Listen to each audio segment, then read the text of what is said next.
Good day and welcome back to another DB Legends video. In this video we're going to be taking a look at whether you should summon on the Hellfire or Creeping Hellspawn banner for Super 17. So this is a red Legends Limited Super 17. Definitely a much needed character. I don't actually have a problem with them dropping double Legends Limited characters for the GT category, because 17 is also kind of adding as like a buffer for the androids category as well. Some very interesting stuff with him. He is a range type character, so he's kind of fitting in with a lot of the already established androids as well, which is really good. He's not really doing much for GT because a lot of the SS4s are obviously strike based, but he is still kind of functioning in a nice way there. He's got some sealing on his blue card. He's got that energy absorption, which is really good. Absorbing the key blast, which is really great. The effects on it are really top tier. The reduction, all of the benefits that occur. The really interesting thing is this plus 100% to unique gauge charge rate. There's 50% to blast damage. He gets 100% to vanish engage 3 times, reduces the enemy's key by 50, and inflicts basically or reduces their vanish engage, which is very interesting. It is a super powerful green card. Obviously difficult to use, well, somewhat difficult to use, because you have to essentially catch the opponent throwing out a random key toss, but very good. Like if you do get it, if you do manage to get the green card off and all those effects, it is a huge tempo swing for you as a player. Like it's massive. It's a lot of positives and negative effects. So really good. Of course, we have his main card as well, which lets him draw Flash Bomber, gives him health back, key back, but also increases the damage received by the enemy, which is really good, as well as also giving them a downgrade to arts card draw speed, which is really strong, but then has quite a few other benefits as well, depending on how many battle members are remaining as well. So a very interesting main ability. Don't usually see main abilities doing more than this, or doing a lot like this based on the enemy, but it's really good because it's a flat buff now, so this will apply to pretty much all of his attacks, which is very interesting.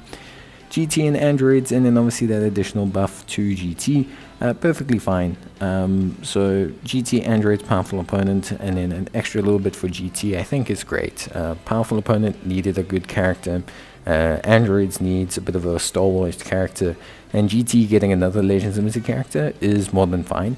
Only thing is he's not, GT doesn't have a huge blast orientated kind of field, but it doesn't mean he's not useful there. It just means you have to do a bit of tweaking in terms of team. In terms of the rest, he gets quite a few interesting abilities, which I think overall is very interesting. Blast Arts Kit basically slaps a seal on the enemy. He's got a knockback against strike arts, which is very good. And then basically he has his unique gauge, which is very interesting and gives him a lot of good benefits. So key restoration, health restoration, nullification of enemies, cover change, gathering Dragon Balls, just some very interesting abilities. And it's very extensive. Like his unique gauge and the way everything works and the way he correlates with his allies is very interesting as a character. Now the banner overall has some interesting Legends Limited options. In terms of obviously the new Sparking, we'll kind of assess them separately. In terms of the Legends Limited options here, the only real ones, so Gamma 1 and Gamma 2 are still very solid in the meta, and obviously an Androids based one, and Android 17 as well. So both ranged, both suit the profile.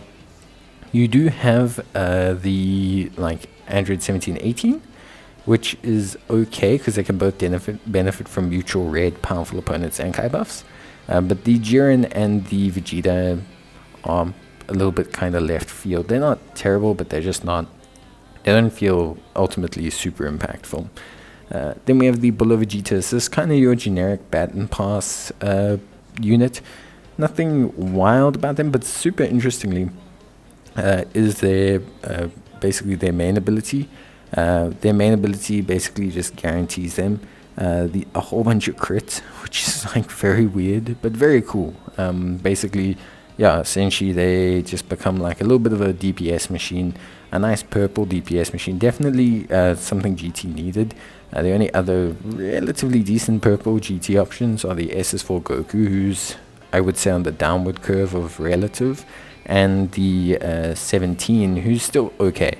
But yeah, they needed a purple, and the purple needed to do damage. So I think, you know, ultimately at the end of the day, a very nice unit, and some good coverage for the blue Goku as well. Even though he doesn't necessarily need it, but yeah, yeah, definitely a good banner unit. I think overall, honestly, 17 looks really good, and just like Goku, I think he's a great buff to the category. I think they've done well twice in a row here. It's definitely worth summoning on. I would still summon on Goku's if you're going strictly GT, but if you're someone who loves androids, then 17's banner is for you. That's it from me. Bye.